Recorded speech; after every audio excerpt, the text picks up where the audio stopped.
Assalamualaikum warahmatullahi wabarakatuh. Innal hamdalillah nahmaduhu wa nasta'inuhu wa nastaghfiruhu wa nastahdihi wa na'udzu billahi min shururi anfusina wa min sayyiati a'malina. May yahdihillahu fahuwal muhtad wa may yudlil falan tajida lahu waliyyan mursyida. Asyhadu an la ilaha illallah wahdahu la syarika lah wa asyhadu anna Muhammadan abduhu wa rasuluh.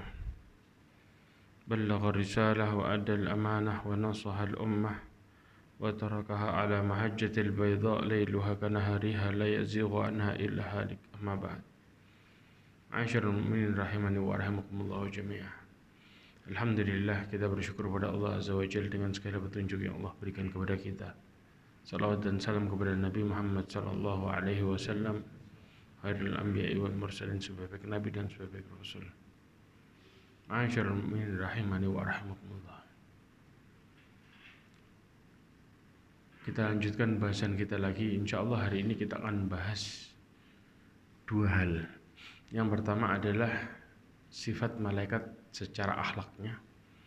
Kemudian yang kedua, amalan yang mendatangkan doa malaikat. Jadi malaikat itu mendoakan para hamba Allah Azza wa Jalla. Kira-kira amalan apa aja? Ada 10 hal yang bisa, diantaranya yang bisa mendatangkan doa malaikat.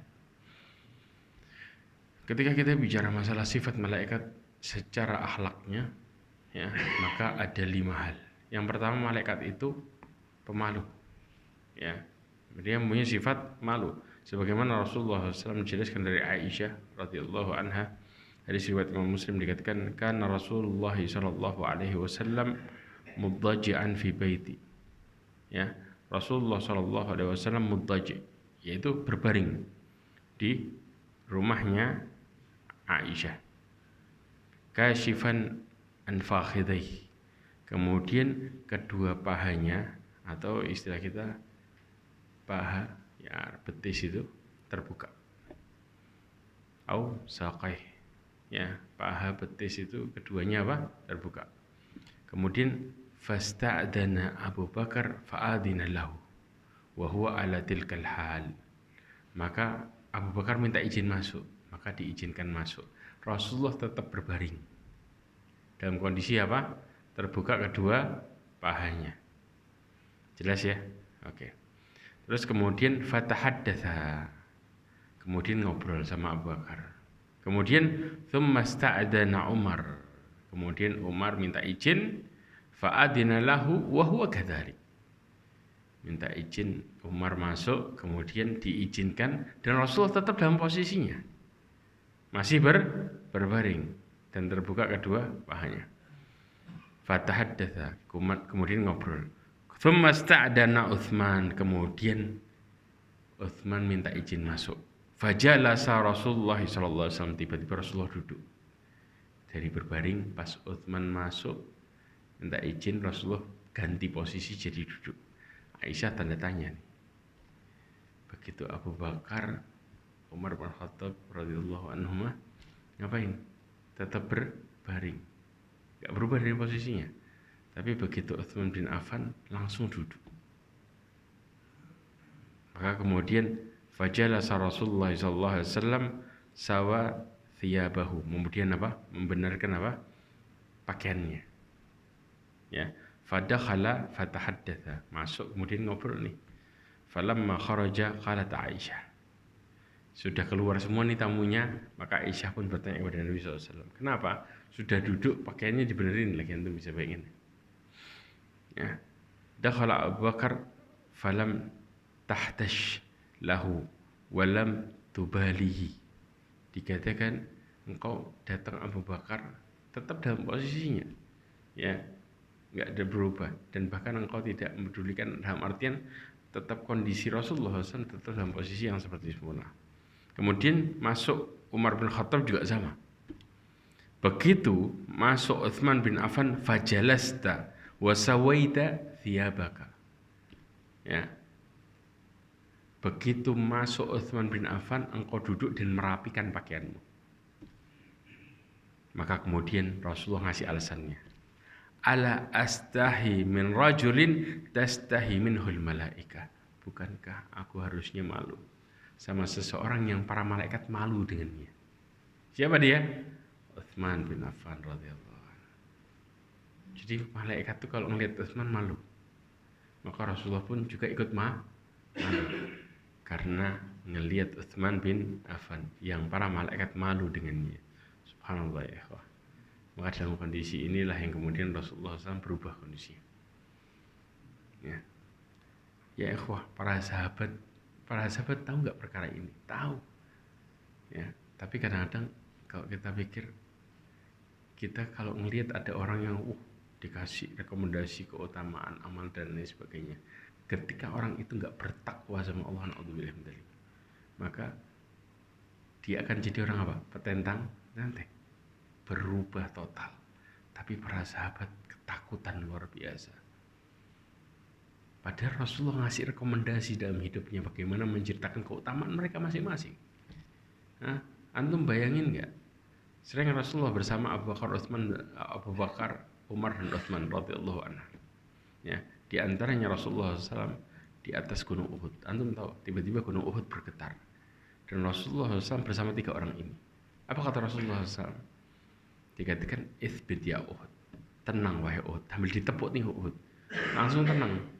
Getarannya hilang. Kenapa? Fa inna ma'aka Rasulullah wasiddiq wasyahidin. Karena sesungguhnya bersamamu Rasulullah dan Siddiq siapa? Yaitu Abu Bakar. Julukannya Siddiq. Wasyahidin. Ini masih hidup nih orangnya 2 orang. Wasyahidin, 2 orang yang akan mati syahid. Dikasih rekomendasi nggak sama Rasulullah bahwa mereka dikatakan syahidain? Tapi tetap Umar bin Khattab itu sampai mengatakan, kalau saat ini ada teriakan dari langit, semua kalian masuk surga kecuali 1. Aku takut jangan jadi yang 1. Antum bisa bayangin nggak? Mereka ini dalam hidupnya kabar gembiranya luar biasa, tapi nggak pernah buat mereka kemudian jadi ngerasa aman.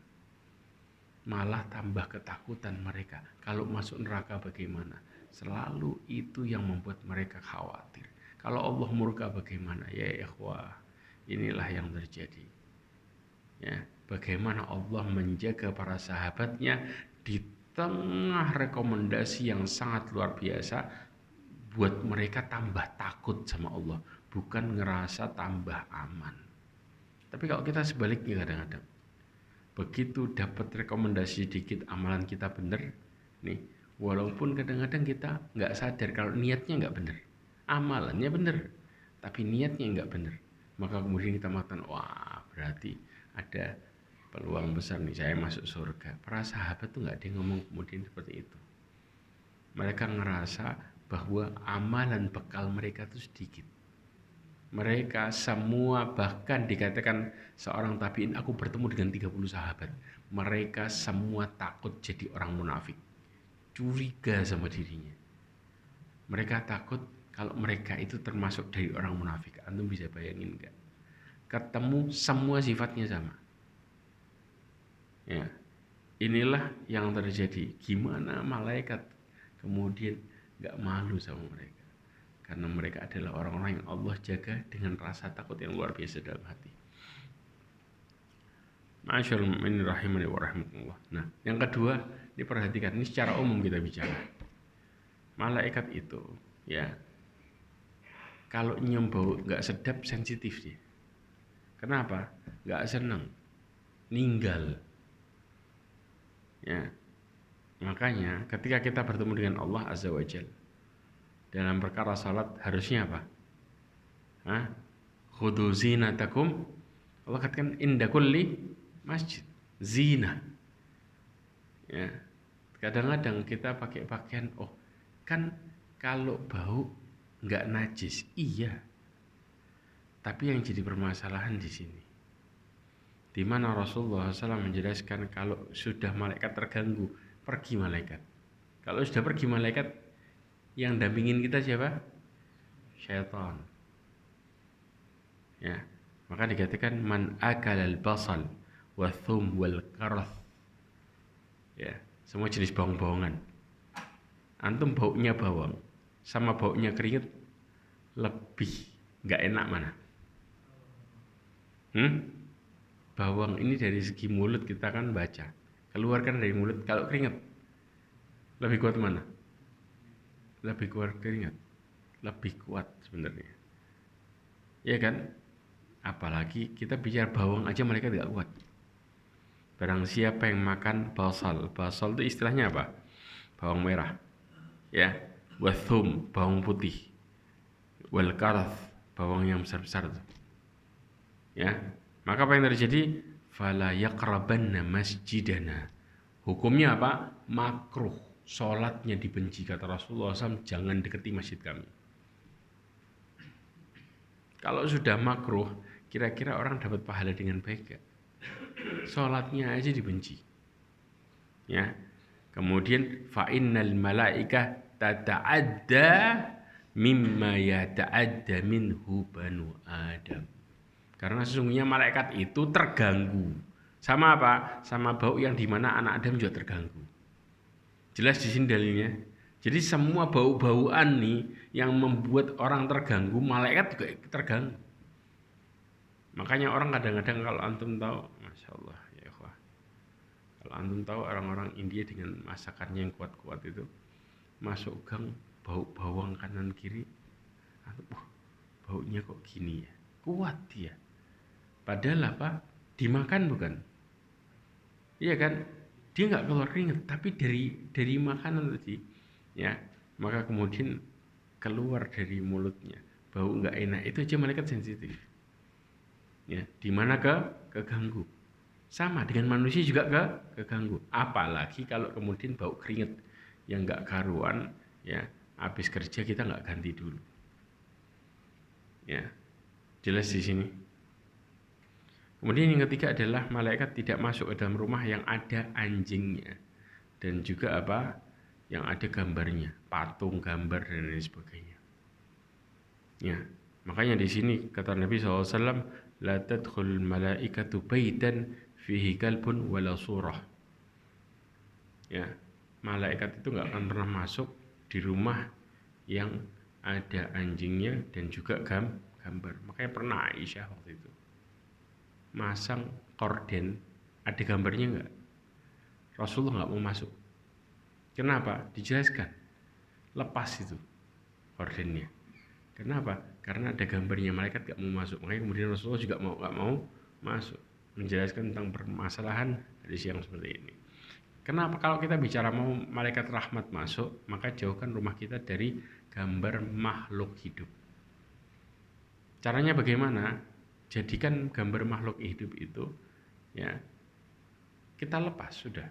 Atau enggak, para ulama menjelaskan bisa jadi jadikan gambar makhluk hidup itu enggak sempurna. Dihilangin apanya? Badannya.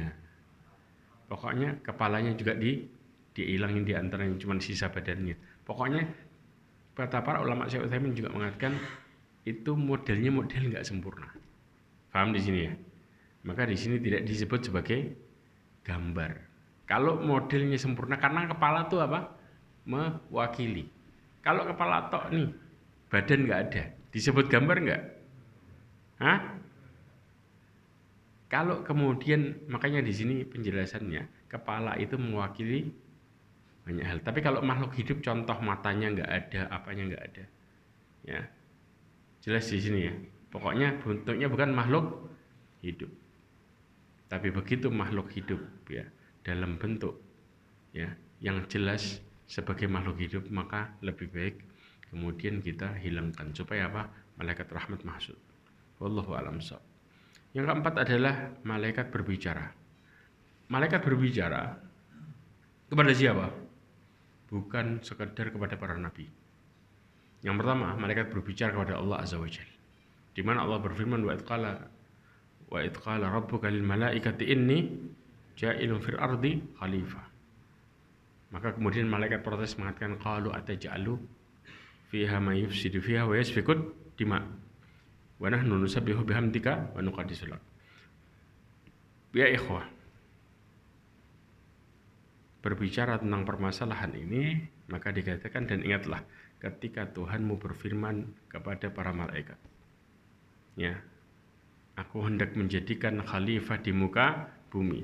Maka mereka protes mengatakan, apakah engkau hendak menjadikan makhluk yang merusak dan menumpahkan darah di muka bumi? Pertanyaannya, malaikat protes gini dari mana? Apa dasarnya? Apa dasarnya? Sebelum diciptakannya manusia, persis. Sudah ada belum jin di bumi? Jin duluan. Ngerusak nggak jin? Dari situlah kemudian malaikat kemudian mengambil pelajaran. Jelas? Maka kemudian malaikat pun protes. Ya.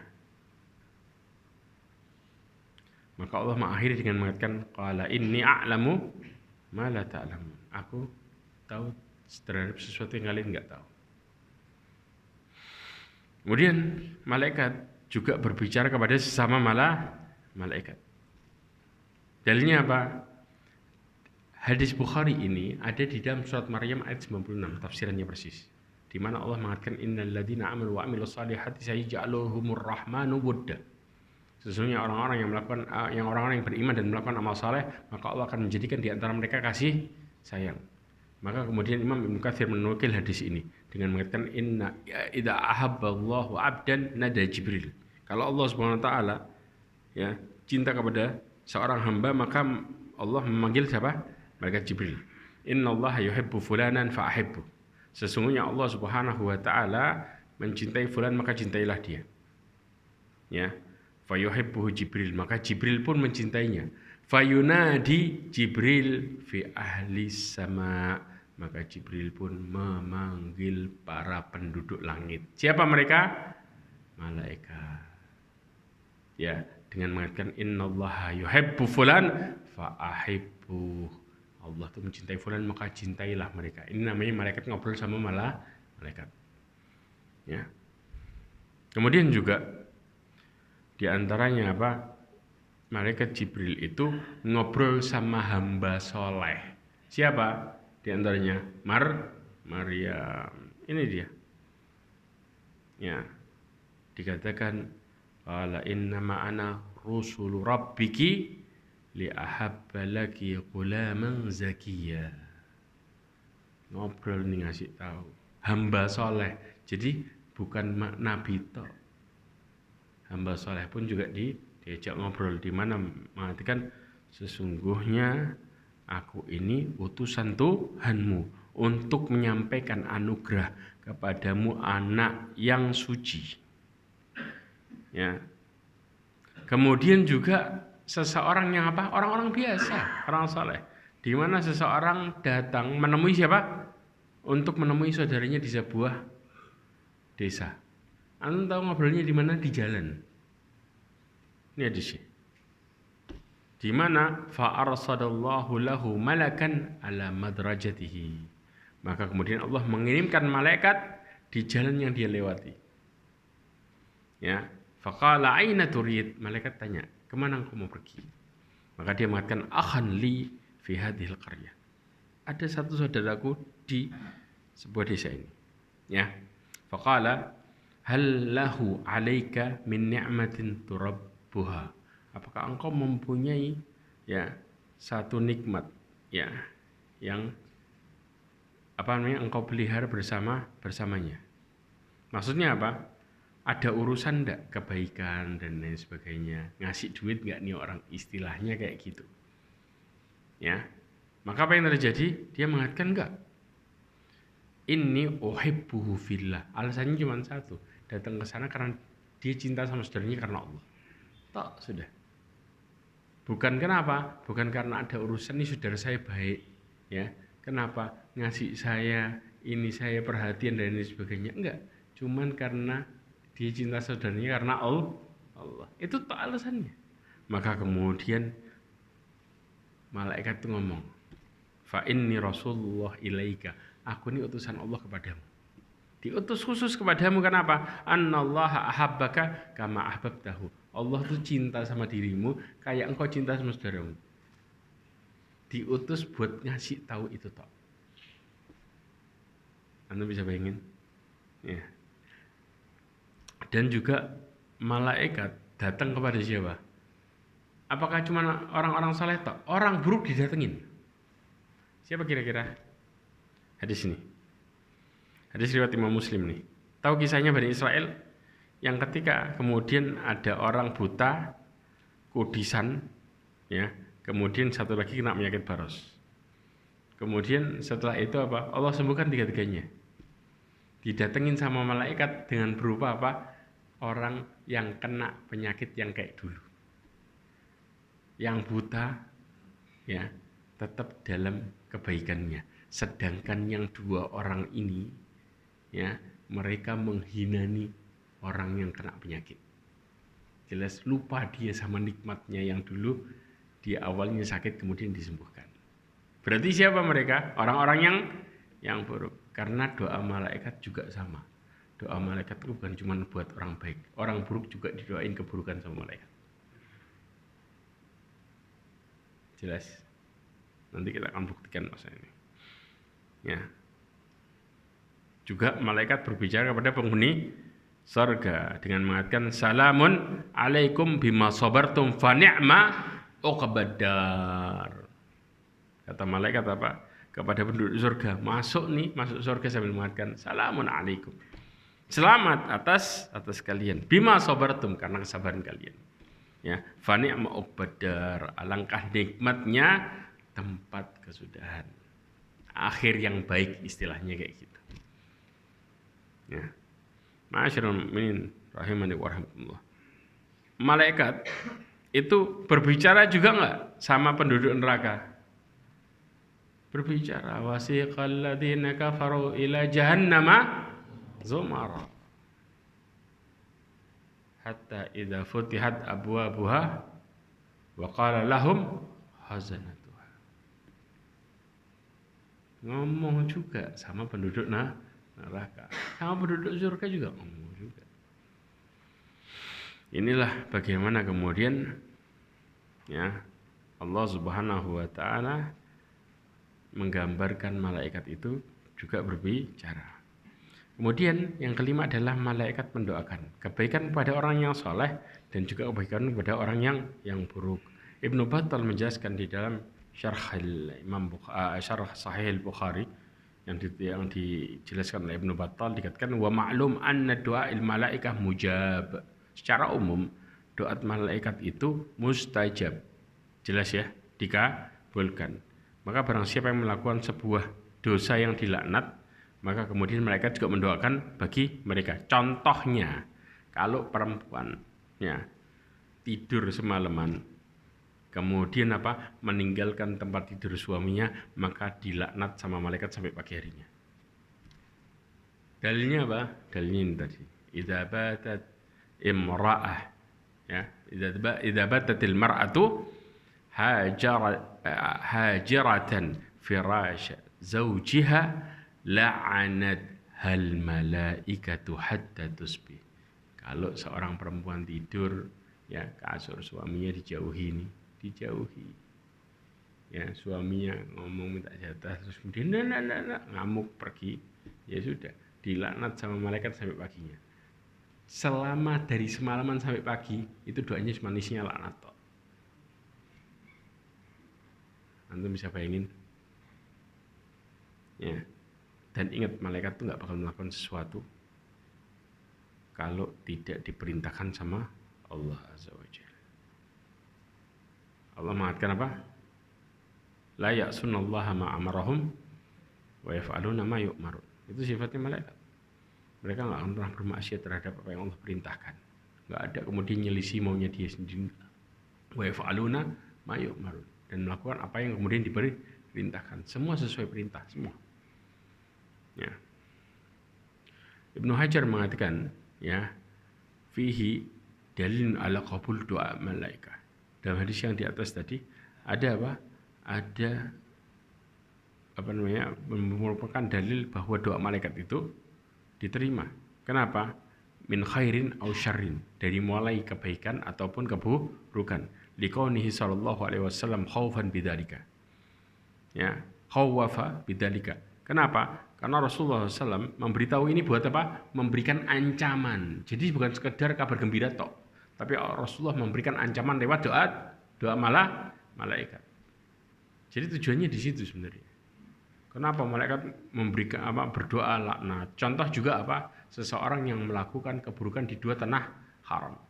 Ini diantaranya dilaknat sama malaikat. Rasulullah SAW mengatakan tentang keutamaan kota Madinah. Madinah atau haram bainal iri wa thawr. Man ahdatha fiha aw muhditsan la'anahu Allah wal malaikah. Wan nasi ajmain la yuqbalullahu minhu sarfan wala adla. Hadis riwayat Imam Bukhari. Disebutkan sesungguhnya kota Madinah merupakan tanah yang Allah muliakan. Ya. Ma bainal iri wa thawr. Ini nama dua gunung nih. Gunung air. Ya. Kenapa disebut dengan air? Air itu kenapa? Dia rata, kayak model punuknya Punuknya keledai. Air itu keledai. Kalau air artinya kafilah. Ma bainal airi wa thawr. Gunung Thawr itu baliknya Dzul Hulaifah, tempat miqat itu ada gunung gede, ya. Depannya itu namanya Gunung Thawr, batasan tanah haram. Barang siapa yang berbuat dosa atau melindungi orang yang berbuat dosa. Ahdatsa di sini ada yang mengartikan berbuat bid'ah. Ada yang mengartikan itu. Ya, tapi secara umum disebut berbuat dosa atau melindungi orang yang berbuat dosa, maka Allah melaknat, malaikat juga melaknat. Di sinilah yang kemudian di antara dalil-dalil yang ada dan semua manusia. Wallahu a'lam shawab. Kemudian amalan-amalan yang mendatangkan doa malaikat. Sebelum amalan-amalan yang mendatangkan doa malaikat ya ikhwah.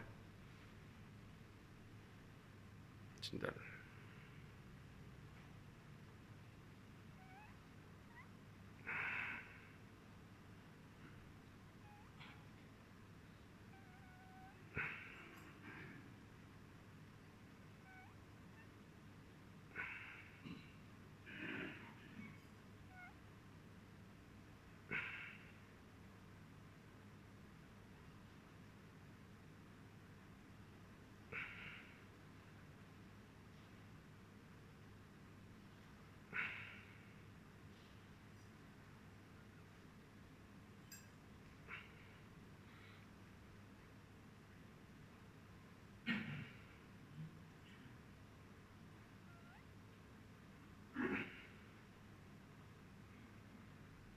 Ada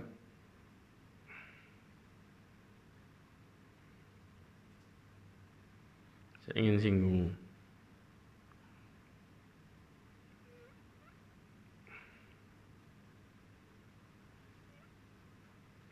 ada suatu hal yang ingin saya singgung sebentar.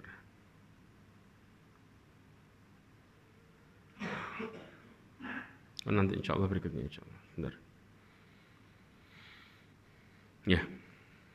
Yang berikutnya adalah hal-hal yang mendatangkan doa malaikat. Ada 10 hal. Yang pertama adalah taubat. Taubat, kalau kita bertobat dengan taubatan nasuha, yang disebut dengan taubat secara tulus, ya. Sebagaimana Allah mengatakan, ya ayyuhalladzina amanu tubu ilallahi taubatan nasuha. Ya, wahai orang yang beriman, bertobatlah kalian kepada Allah dengan taubat semurni-murninya. Ya, akan mendatangkan doa malaikat. Doa malaikatnya nggak tanggung-tanggung lagi. Siapa yang doain? Penjaga arsy. Sudah doain, cara doanya juga luar biasa. Penjaga arsy ini doain orang-orang yang bertobat kepada Allah dengan doa sambil bertawasul dengan asmaul husna. Bertawasul dengan sifat Allah azza wa jalla. Maaf, bukan asmaul husna, sifat Allah azza wa jalla. Faham di sini? Ya. Tujuannya apa?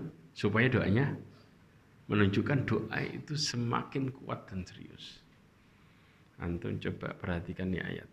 Ya, di dalam surat Ghafir ayat 7 sampai 9. Allah mengatakan alladzina yahmilunal arsya. Orang malaikat yang memikul arsy. Wa man haulahu, dan yang berada di sekelilingnya. Ngapain? Yusabbihuna bihamdi rabbihim wa yu'minuna bihi wa yastaghfiruna. Ada 3 yang dia lakukan. Pertama, bertasbih kepada Allah azza wa jalla. 1. Kemudian yang kedua apa? Mereka beriman kepada Allah Subhanahu wa taala. Kemudian yang ketiga apa? Dan meminta ampunkan lilladzina amanu, bagi orang-orang yang beriman. Meminta ampunkan. Antum tahu. Apa katanya? Rabbana wasi'at kulla syai'in rahmata. Mereka mengatakan apa? Ya Allah, ya, sungguhnya apa? Rahmat dan ilmumu ada pada meliputi segala sesuatu. Ini namanya tawasul bukan nih? Tawasul dengan sifat Allah Azza wa Jalla. Ya. Kemudian faghfir lilladina tabu. Maka ampunilah bagi orang-orang yang bertobat. Mendoakan orang-orang yang bertobat. Wattaba'u sabilaka, dan mengikuti jalanmu. Waqihim adzabal jahim, dan jauhkan dari adab neraka. Ya. Inilah yang terjadi. Lindungi mereka dari apa? Dari adab neraka.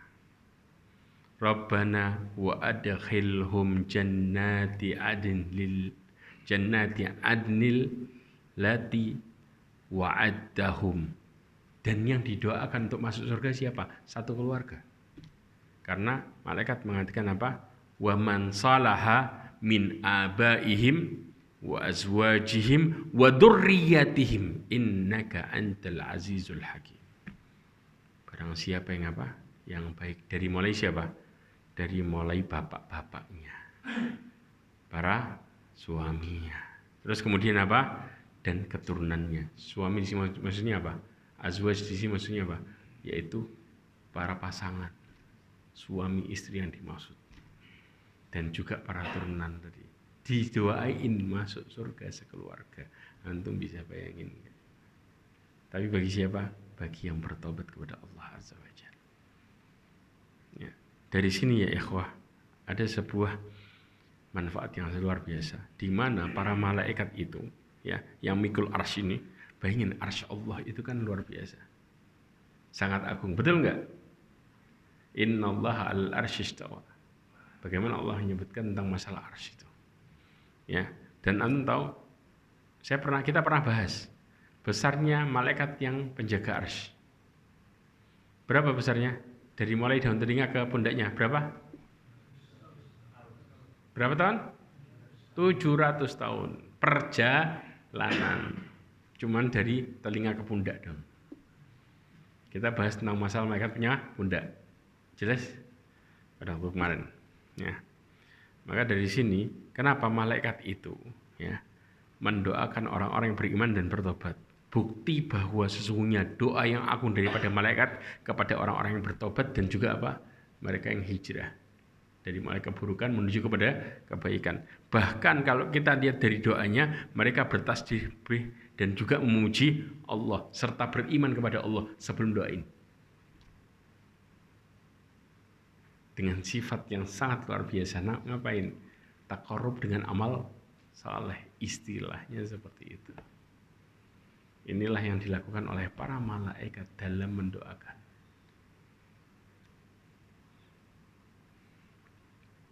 Bahkan Ibnu Atiyah menjelaskan dalam tafsirnya, anna rajulan qala li ba'dhi salihin. Ini jadi dalil juga ayat ini tadi.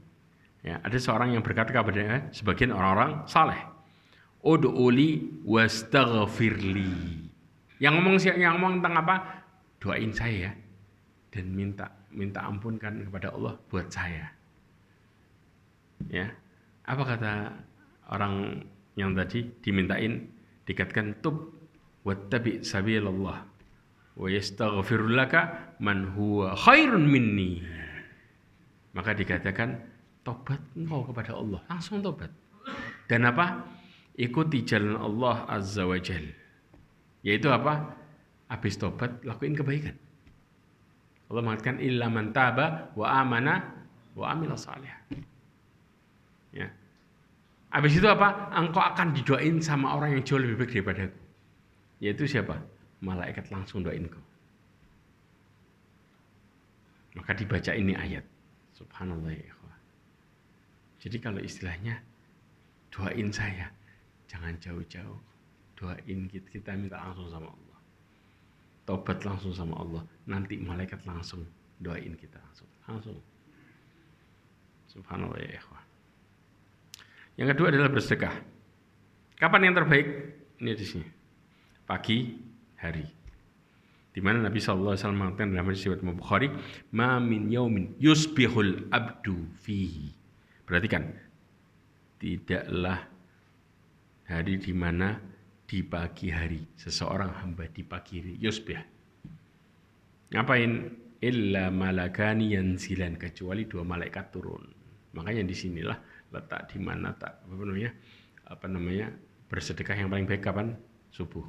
Pagi, maksudnya pagi hari. Ya. Fayaqulu ahaduhuma, maka kemudian salah satu malaikat mengatakan, Allahumma a'ti munfikan khalafa. Ya Allah, kasih orang-orang yang berinfak pengganti. Ini doa yang disampaikan malaikat, langsung 2 jenis. Baik sama buruk. Yang berinfak pengganti. Yang satunya doain keburukan dengan mengatakan Allahumma a'ti mumsikan talafa. Ya Allah, kasih orang-orang yang mumsik. Mumsik ini apa? Megang. Megang apa? Harta. Orang kalau sudah megang harta, mau keluar enggak? Bakal mau keluar. Talaf. Tahu istilah talaf? Kehancuran. Itu istilahnya talaf. Jelas di sini?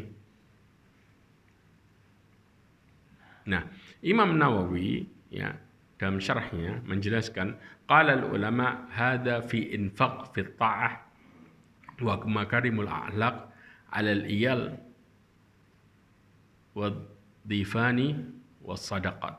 Dikatakan bahwa para ulama menjelaskan ini berkaitan dengan infak kepada apa? Dalam perkara ketaatan dan juga menerapkan akhlak mulia. Kepada siapa? Kepada keluarga, tamu, dan juga sedekah secara apa? Secara umum. Ya, dan yang lainnya. Kemudian bihaitsu la yudhammu wa la yusamma sarafan wal imsak madmuman wa huwa al imsak an hadza. Dan juga dijelaskan juga tidak tercela dan tidak juga dikatakan berlebihan ya. Tentang apa? Tentang perkara masalah infak. Tapi orang-orang yang tercela dan menahan hartanya maka disebutkan dalam hadis ini. Orang-orang yang makanya sedekah itu ada batasnya enggak? Unlimited. Enggak ada batasnya sama sekali. Disebutkan di dalam kitab Hilyatul Lataiful Ma'arif oleh Ibnu Rajab Al-Hambali ya, tentang permasalahan infak ini, bahwa Imam Hasan Al-Basri menjelaskan orang yang berinfak di jalan Allah laisa sarafan, bukan orang yang berlebihan. Bahkan dikatakan sebaliknya, kemaksiatan di jalan Allah disebut berlebihan. Walaupun kita keluar 1.000 rupiah, tapi judulnya maksiat, itu disebut dengan berlebihan. Dan ini yang kemudian juga diantaranya yang kena doa malaikat berupa apa? Keburukan tadi. Karena pada dasarnya orang yang maksiat itu mereka juga disebut dengan apa? Mereka menahan hartanya. Karena yang Allah Subhanahu wa taala ridhoi adalah harta yang berada di jalan kebaikan. Kalau harta dalam keburukan kemudian dikeluarkan, maka ini tetap disebut sebagai apa? Orang yang pelit. Karena mereka menjalankan hartanya dalam posisi keburukan, bukan orang yang baik. Jelas? Paham di sini? Ya. Makanya arti infak itu luas, mencakup apa? Orang yang melakukan ketaatan, ya, seperti memanfaatkan dalam perkara-perkara ibadah, maka ini yang disebut mendapatkan apa? Di mana malaikat mendoakan kebaikan. Tapi begitu seseorang menahan dirinya dan melakukan apa? Perbuatan-perbuatan tercela dengan hartanya, walaupun mereka keluar banyak, maka tetap disebut dengan apa? Orang yang buruk. Ini dia. Yaitu yang didoain malah malaikat. Contoh ngapain? Dipakai buat maksiat, nyakitin orang dan lain sebagainya. Ya, dia nginfak, ngasih. Tapi apa?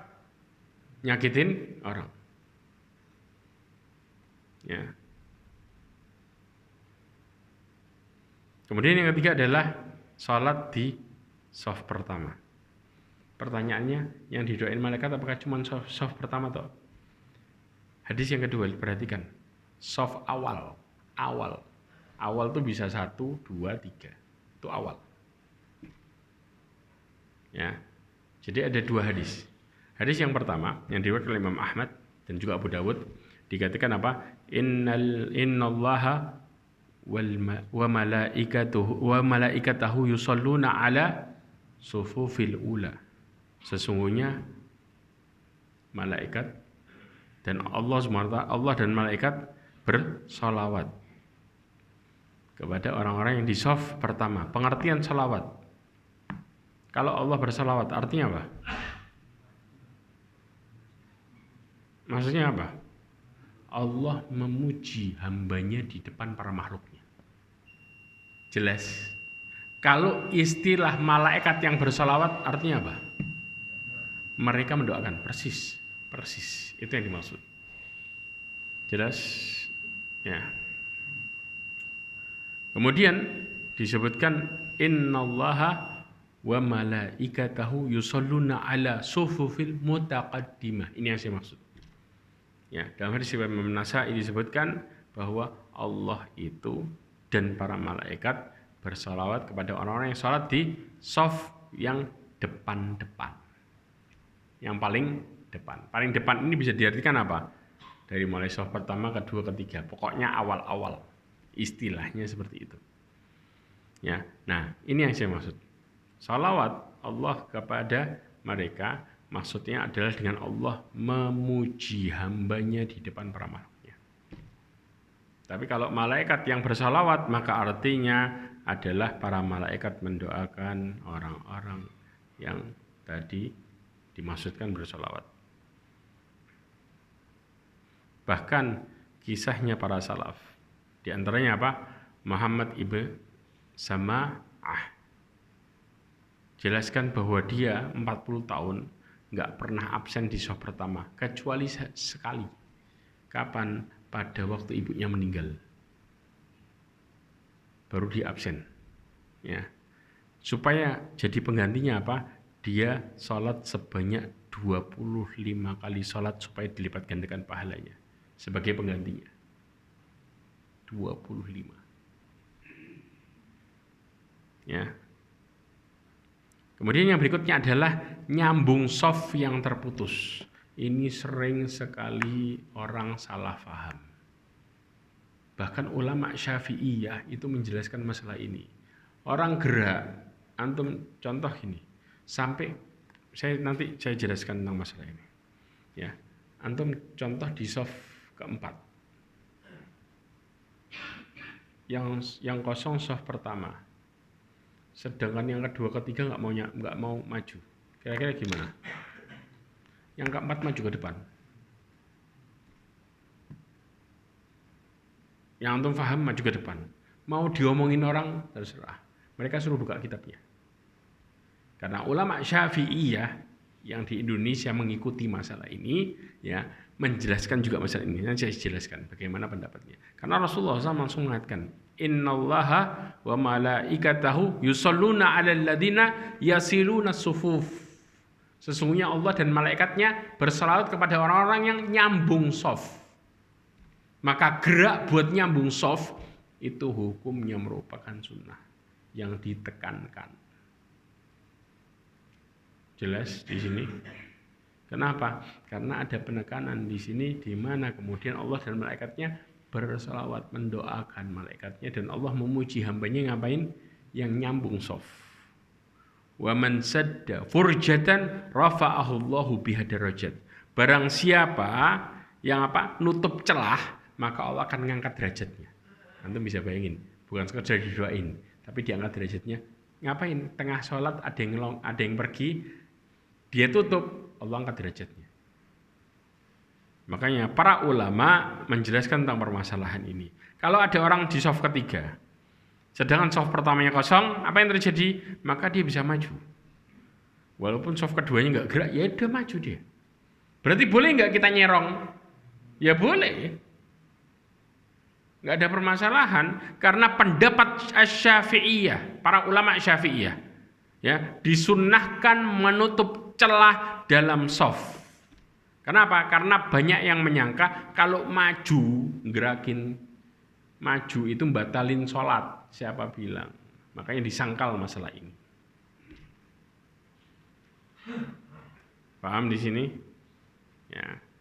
Jadi banyak orang loh gerak 3 kali batal. Ada nggak? Ada.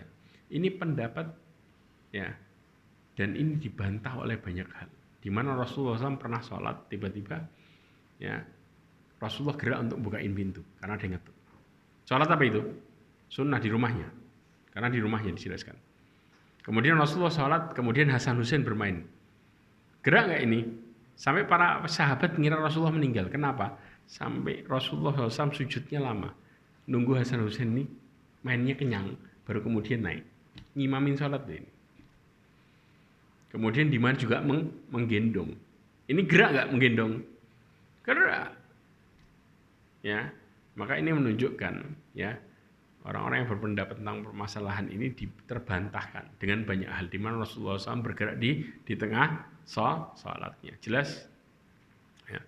Kemudian yang kelima adalah senantiasa berada pada tempat sholatnya setelah selesai melaksanakannya. Kenapa? Orang kalau nunggu sholat ke sholat berikutnya itu ya dianggap sebagai sholat. Bahkan hadisnya perhatikan baik-baik. Dari Abu Hurairah radhiyallahu anhu bahwasanya Rasulullah SAW mengatakan wal malaikatu yusalluna ala ahadikum madama fi majlisi. Malaikat itu akan selalu berselawat kepadamu ya selama berada di tempat sholatnya. Alladzina shalla fihi yaquluna Allahumma arhamhu Allahumma firlahu Allahumma tub alaihi ma lam yu'dhi fihi ma lam yuhdith fihi. 3 doanya langsung. Syaratnya 2. 3 syaratnya. Disebutkan apa? Doanya, ya Allah rahmati, ya Allah ampuni, ya Allah terima taubatnya selama dia tidak mengganggu orang lain dan juga enggak berhadas. Tahu berhadas? Batal. Kalau batal ya udah mandek. Dan juga syaratnya apa? Nggak boleh gerak dari tempatnya. Dia tetap nunggu di situ, ya. Maka malaikat doain terus dengan 3 doa ini. Kebayang nggak? Nah, duduk loh. Duduk ini berat nggak? Kita kan kadang duduk yang banyak orang yang betah apa? Duduk ada gadgetnya, HP-nya, betah itu. Mau 5 jam nggak gerak nggak masalah. Alhamdulillah.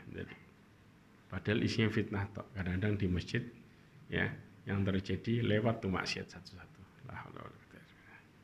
Mudah-mudahan Allah melindungi kita dari perkara-perkara ini. Makanya di sini dijelaskan seorang yang selesai melakukan sholat, dia tidak beranjak dari sholatnya, menempati tempat sholatnya, kemudian menyibukkan diri dengan apa? Ya ibadah juga. Zikir, baca Quran. Karena kalau kita berhenti diem, nggak ngapa-ngapain, pikirannya muncul yang buruk-buruk nggak? Antum khayalnya aneh-aneh nanti. Makanya disuruh nyibukin dengan apa? Zikir juga, ibadah juga.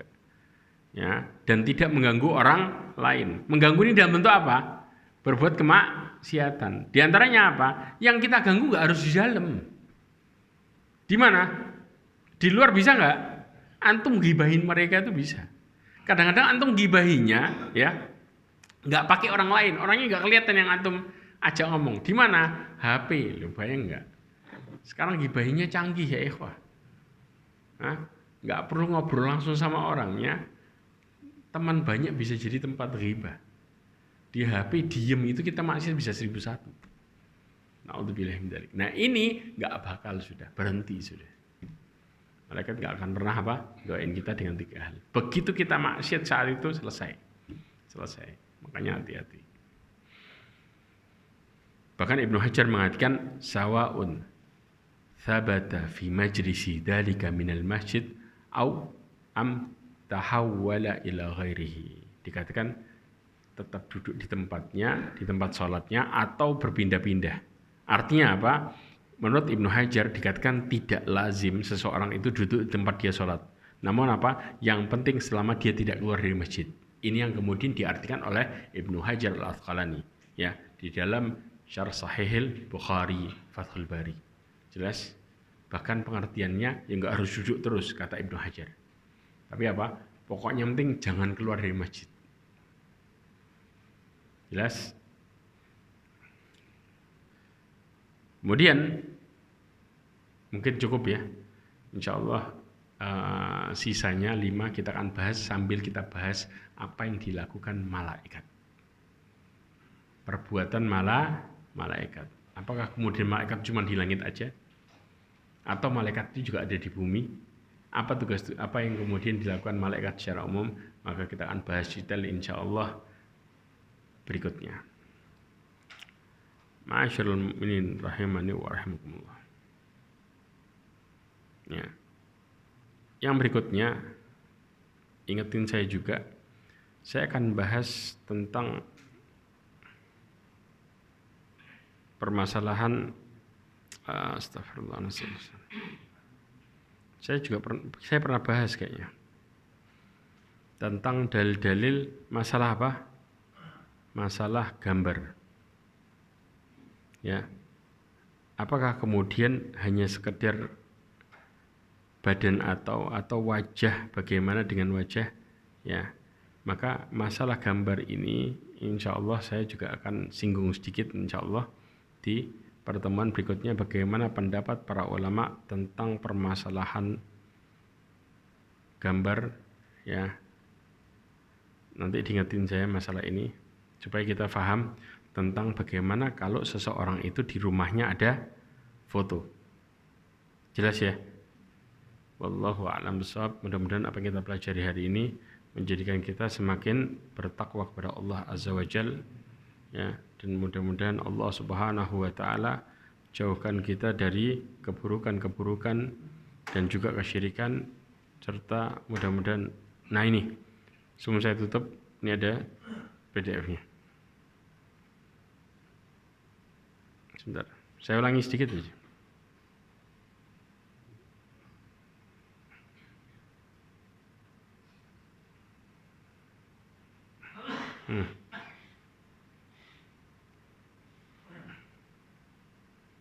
Hukum masalah foto. Ya. Ini ada di dalam fatwa para ulama tentang permasalahan foto. Bolehkah masalah foto? Ya. Apa hukum menyimpan foto? Dari mulai di HP, komputer dan lain sebagainya, maka kemudian Syekh Shalih Al-Luhaidan mengatakan foto yang dimaksud adalah yang ditanyakan tadi, ya, bahwa contoh foto para ulama atau foto teman laki-laki yang disukai dan tidak ada hubungan tentang terlarang antara dirinya dengan orang tersebut, maka aku berharap tidak mengapa kalau nyimpen foto selama bukan perkara yang haram. Ada hubungannya, yaitu siapa? Suaminya, contoh, ya. Kemudian juga akan, tapi kalau foto tersebut foto yang tidak terpuji, kenapa? Yang bukan mahram disimpan, contoh nih, ya, maka ini merupakan perkara yang terlarang. Kenapa? Bencana buruk jika seseorang menyimpan foto wanita, ya, yang di dalam HP-nya, sehingga semua orang yang melihatnya bermaksiat kepada Allah Azza wa Jalla. Maka intinya foto kenangan jenis yang pertama hukumnya tidak mengapa.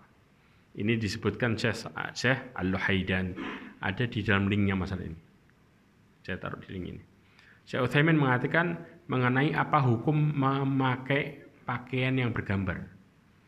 Maka dikatakan seorang dilarang untuk mengenakan pakaian yang bergambar hewan atau manusia, ya, dan juga dilarang mengenakan sorban atau jubah, ya, yang di dalamnya terdapat gambar hewan atau makhluk hidup yang lainnya. Sebagaimana dikatakan hadis yang tadi kita singgung, ya, tidaklah masuk para malaikat di dalam rumah yang di dalamnya ada anjing dan juga gambar. Tapi dari sini hendaklah seseorang tidak menyimpan atau memiliki gambar berupa foto-foto oleh sebagian orang yang dianggap sebagai album kenangan. Maka wajib baginya untuk meninggalkan itu. Jadi para ulama tentang masalah ini, ya ada yang berpendapat tidak mengapa selama tidak membawa madharat. Ada yang berpendapat bermasalah, di antaranya Syekh Shalih Al-Utsaimin. Baik dalam posisi apa? Ditempel di dinding ataupun disimpan pada album. Kenapa? Karena keberadaan benda-benda tersebut menyebabkan malaikat haram masuk ke dalam rumah.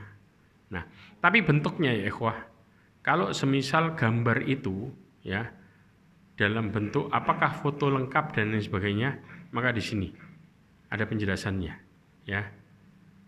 Gambar pada mainan anak-anak boleh nggak? Diperbolehkan. Di antaranya ketika Aisyah punya mainan dalam bentuk apa? Kuda. Boneka bukan ini? Boneka kan? Untuk anak-anak diperbolehkan. Hadisnya ini tadi yang diriwayatkan oleh Imam Abu Dawud. Ketika Rasulullah SAW tanya, ya, apa ini? Ya, maka kemudian Aisyah mengatakan ini kuda. Lalu apa yang ada di atas kuda tersebut? Ini 2 sayapnya. Jelas di sini. Aisyah waktu itu masih kecil. Awal-awal Rasulullah SAW menikahinya. Paham ya? Maka kemudian dia punya mainan ini. Maka kemudian Rasulullah SAW tanya. Dan Rasulullah SAW setelah itu apa? Membiarkan. Maka kemudian Rasulullah tanya lagi. Apakah kedua kuda tersebut punya 2 sayap? Maka Aisyah mengatakan, tidakkah engkau pernah mendengar bahwa Nabi Sulaiman mempunyai kedua kuda punya banyak sayap? Ya, maka Nabi SAW kemudian tertawa hingga terlihat gigi gerahamnya. Jelaskan sini. Jelas? Ini pengecualian. Kemudian yang berikutnya, ya, gambar perempuan. Gambar perempuan ini jelas ya ikhwah. Ya, ini perkara yang tidak boleh. Sebagaimana Rasulullah mengatakan mata taraktu ba'di fitnatan adarra 'ala rijal minan nisa, ya, tidaklah ada sepeninggalanku fitnah yang paling berbahaya daripada fitnah perempuan terhadap laki-laki. Ya. Kemudian bagaimana dengan foto pada kartu identitas? Foto pada kartu identitas ini Lajnah Daimah memberikan fatwa. Ya, kalau ada kebutuhan mendesak bagi seseorang untuk menggunakan gambar berupa apa? Kayak KTP, ya, paspor, formulir dan lain sebagainya, maka ada kelonggaran baginya menggunakan foto tersebut sebagai kadar darurat. Ya, kalau nggak ada metode lain yang memungkinkan, ya, kalau dia berada pada tugas tertentu yang membutuhkan hal ini, maka untuk kemaslahatan secara umum tidak ada solusi lain, maka kelonggaran tersebut. Karena apa? Darurat. Jelas? Nih, gambar yang perkara-perkara yang susah dilepas. Boleh nggak? Kayak di uang, boleh nggak? Boleh. Ya, seperti gambar-gambar yang ada pada apa? Uang. Maka dalam kondisi-kondisi seperti ini nggak ada masalah.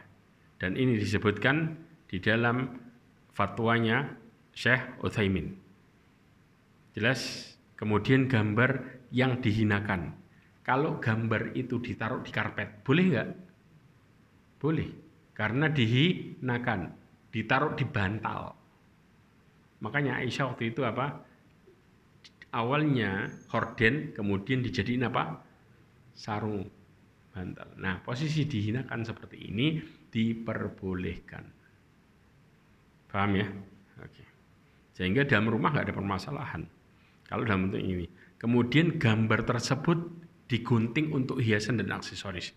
Ini yang kemudian yang saya maksud. Ketika Rasulullah SAW pulang dari safar, maka kemudian Rasulullah ketika aku menutup jendela rumah dengan apa? Tirai yang bergambar makhluk hidup, maka Rasulullah SAW mengatakan, wahai Aisyah, orang yang paling keras adabnya dari kiamat adalah orang yang menandingi ciptaan Allah, yaitu apa? Masalah gambar tadi. Maka potong-potong tirai tersebut jadikanlah apa? Sarung bantal 1 atau 2. Hadis riwayat Imam Bukhari dan Muslim.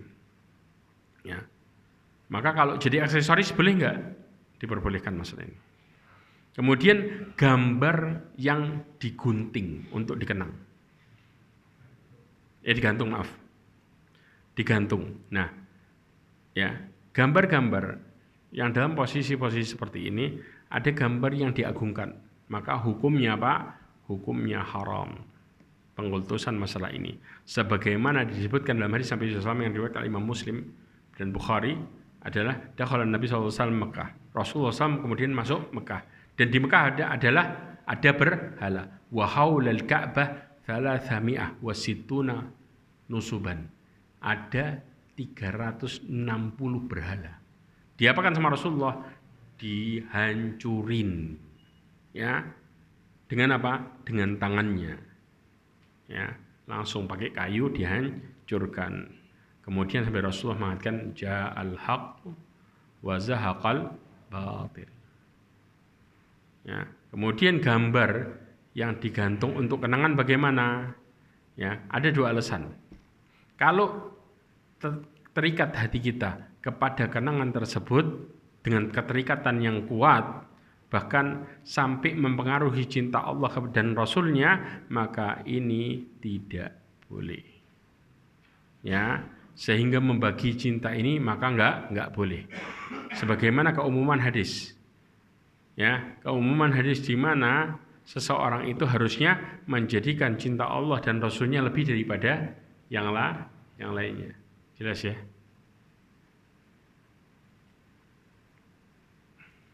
Ini bukan perkara-perkara yang tidak boleh. Nah, ini yang saya maksud. Ya, di mana kalau gambar tersebut anggota badannya lengkap, maka tidak boleh digunakan.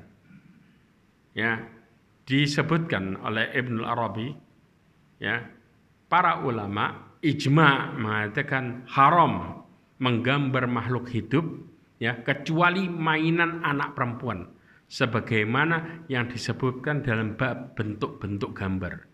Yaitu apa? Mujassamah. Mujassamah itu dalam bentuk apa? Gambarnya lengkap. Ya, kalau gambarnya lengkap boleh enggak? Tidak boleh. Tapi kalau tidak lengkap, kalau enggak lengkap maka tidak ada permasalahan. Ya, ini dia. Enggak jelas itu dalam posisi apa? Kayak contoh nih, enggak ada hidungnya atau mulutnya. Artinya salah satunya hilang, bentuknya enggak jelas, maka diperbolehkan. Paham di sini? Ini merupakan fatwanya Syekh Shalih Utsaimin. Mengatakan gambar makhluk yang bernyawa yang tidak jelas seperti apa? Memiliki anggota tubuh, ya, yaitu apa? Mulai kepala, leher, tapi tidak ada matanya atau tidak ada hidungnya, ya, maka seperti ini enggak mengapa. Kenapa? Karena tidak menandingi ciptaan Allah. Yang enggak boleh itu kalau lengkap. Jelas? Paham? Dan juga dikatakan, jika gambar makhluk yang bernyawa tersebut tidak jelas, tidak ada matanya, tidak ada hidung, tidak ada mulutnya, ya, tidak ada jarinya, maka ini bukan makhluk yang bernyawa yang sempurna dan tidak menandingi ciptaan Allah sama sekali. Ya, wallahu a'lam bishawab. Jelas masalah ini? Jadi kalau kemudian wajah, kemudian contoh mulutnya dihilangin, jadi wajah enggak? Enggak kan? Nah, maka ini bukan makhluk hidup. Jadi ya ikhwah, kalau kemudian kita ada gambar itu jadi satu, kalau kemudian kita ilangin gambarnya, ada kalender gitu, ya paling enggak kita hapus apa? Bagian-bagian yang tadi. Ya. Sehingga tapi jangan sampai kemudian nempelin gambar yang mutlak haram. Mutlak haram itu apa? Gambar perempuan. Boleh nggak ini? Antum simpan aja nggak boleh. Perempuan yang bukan mahram. Jelas ya? Apalagi kalau kemudian sampai digantung. Hatta antum ngilangin atau bagaimana. Itu dari awal sudah nggak boleh. Tapi kalau kemudian binatang bentuknya nggak jelas, maka tidak mengapa. Ya, wallahu a'lam bishawab. Mudah-mudahan ini jadi pelajaran buat kita semua di antara perkara-perkara tentang permasalahan gambar di rumah. Makanya nggak boleh diantaranya adalah gambar yang kemudian anggota badannya lengkap, itu nggak boleh. Juga gambar yang kemudian memiliki apa? Keterkaitan. Kalau keterkaitan kuat, ya, sehingga apa? Sehingga gambar tersebut membuat kita terus mengingatnya. Contoh siapa? Nah, gambar orang tua kita yang sudah meninggal. Sampai gambar itu menjadikan cinta Allah, cinta kita kepada Allah dan Rasulnya terbagi, ya, maka ini nggak boleh. Karena apa? Nggak boleh niyaha. Tahu niyaha? Meratapi. Ya, sampai istilahnya apa? Dikatakan orang yang kemudian